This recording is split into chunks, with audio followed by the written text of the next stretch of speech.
तो hello everyone, आप सब कैसे हो।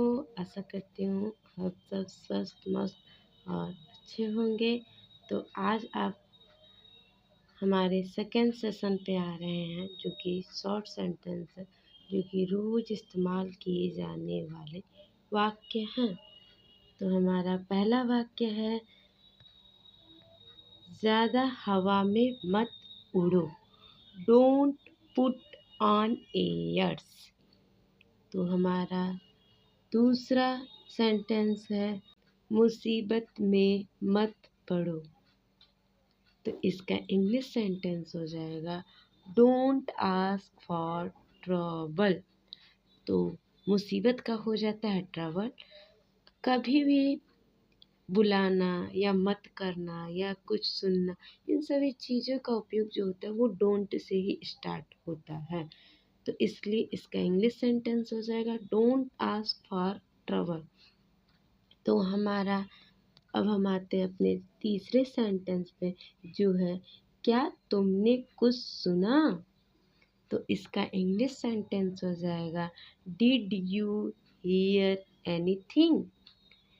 इसी प्रकार हम अपने चौथे सेंटेंस पे आते हैं, जो है, सेवा करो मेवा पाओ। तो इसका इंग्लिश सेंटेंस हो जाएगा, आई हर्ट माई एल्बो। इसी प्रकार हम अपने अगले सेंटेंस पे आते हैं, जो है कि बक बक करना बंद करो। बक बक करना बंद करो। तो इसका इंग्लिश सेंटेंस हो जाएगा, stop talking nonsense. Stop talking nonsense. हम अपने अगले सेंटेंस पे जाते हैं। ये प्रश्नवाचक सेंटेंस है, यानी इंटरोगेटिव सेंटेंस है, जो है, क्या आप इसे सूंघ सकते हैं। तो इसका इंग्लिश सेंटेंस हो जाएगा, कैन यू स्मेल इट। इसी प्रकार हम अपना अगला सेंटेंस पढ़ते हैं, जो है कि क्या आप खड़े हो सकते हैं। क्या आप खड़े हो सकते हैं। तो इसका इंग्लिश सेंटेंस हो जाएगा, कैन यू स्टैंड अप। तो इसी प्रकार हम अपने अगले सेंटेंस पे चलते हैं, जो कि है, अपने आप को संभालो। जब हम कभी भी हार मान लेते हैं या किसी मुसीबत में पड़ते हैं तो हम टूटने लगते हैं, तो सब हमें ये कहते हैं कि अपने आप को संभालो। तो यदि आप हिंदी में बोलते थे पहले, तो अब धीरे धीरे अंग्रेजी में भी बोलने की प्रयास कीजिए, जो है इसका English sentence, pull yourself together. तो चलिए इसी प्रकार हम अपने अगले सेंटेंस पे जाते हैं, जो है कि ये सब तुम्हारी गलती है। ये सब तुम्हारी गलती है। इसका इंग्लिश सेंटेंस हो जाएगा, इट्स ऑल योर फॉल्ट। तो अब हम अपने अगले सेंटेंस पे जाते हैं, जो है, क्या ये सामान ठीक है। तो इसका इंग्लिश सेंटेंस हो जाएगा, is this stuff all right. Is this stuff all right. इसी प्रकार हम अपने अगले सेंटेंस पे जाते हैं, जो है, क्या तुमने दवाई ली। यदि हमारा तबीयत खराब होता है या हमें अच्छा फील नहीं होता है, हमें लगता है कि हमें फीवर है या बुखार है या कोई परेशानी है, तब हमें कहते हैं हमारे family, did you take medicine.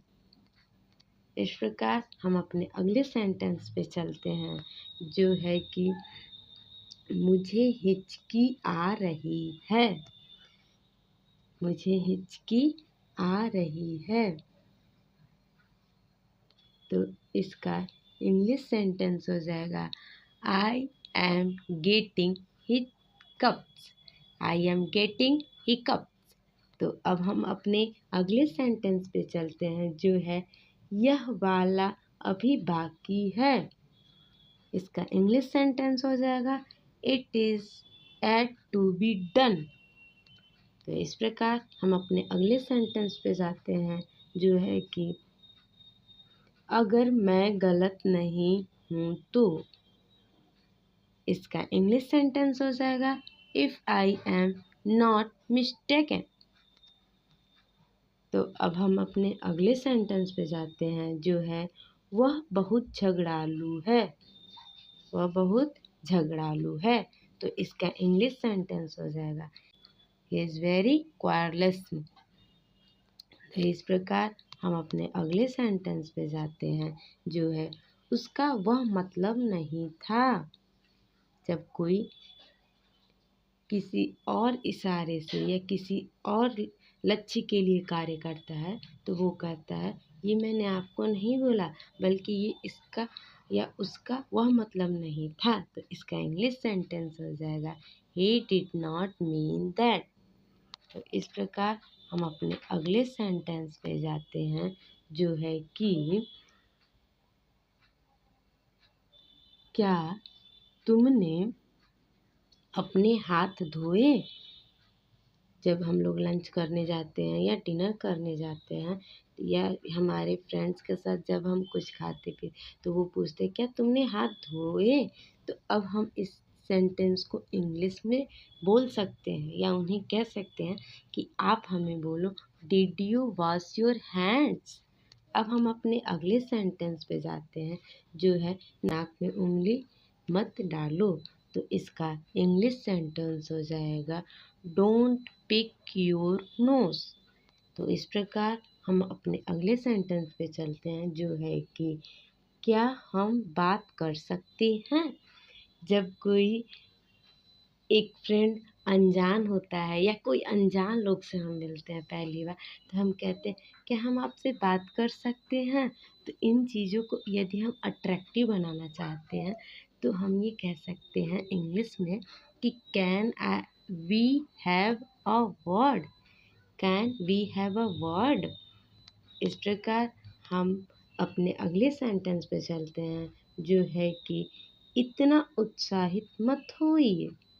जब हम किसी चीज़ को ज़्यादा मतलब अच्छे से करते हैं और उससे हमें बहुत ज़्यादा खुशी मिलती है, तो हमें इतनी उत्साह होता है कि हम एकदम उछल कूद के नाचने लगते हैं, झूमने लगते हैं।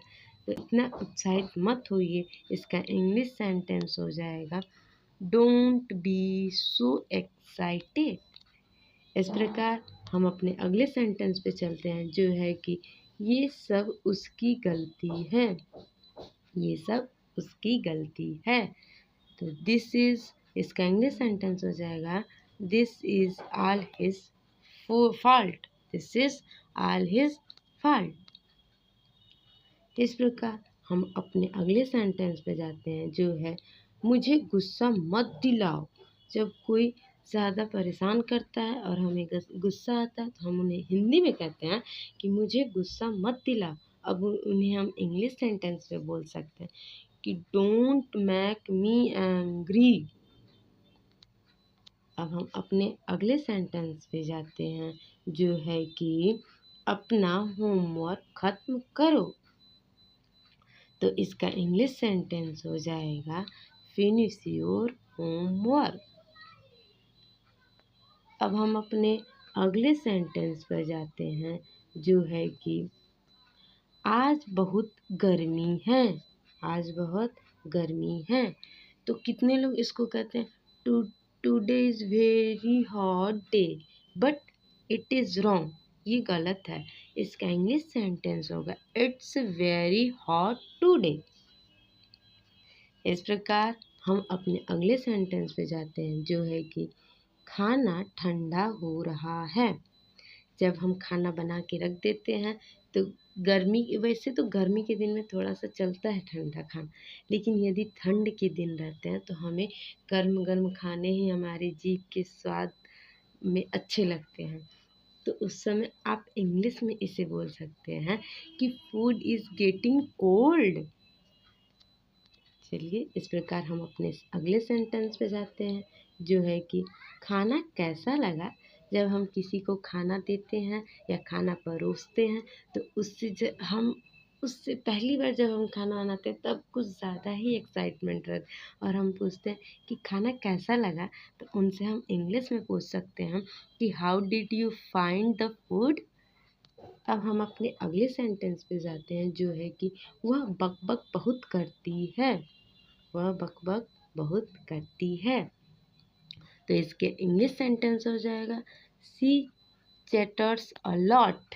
She chatters a lot. इस प्रकार हम अपने अगले सेंटेंस पे जाते हैं, जो है कि तुम तो जीतोगे ही। तुम तो जीतोगे ही। तो इसका इंग्लिश सेंटेंस हो जाएगा यू विल एब्यूजली विन। तुम तो जीतोगे ही। इस प्रकार हमारे सेंटेंस पूरे होते हैं। Thanks for watching and please like share subscribe and comment.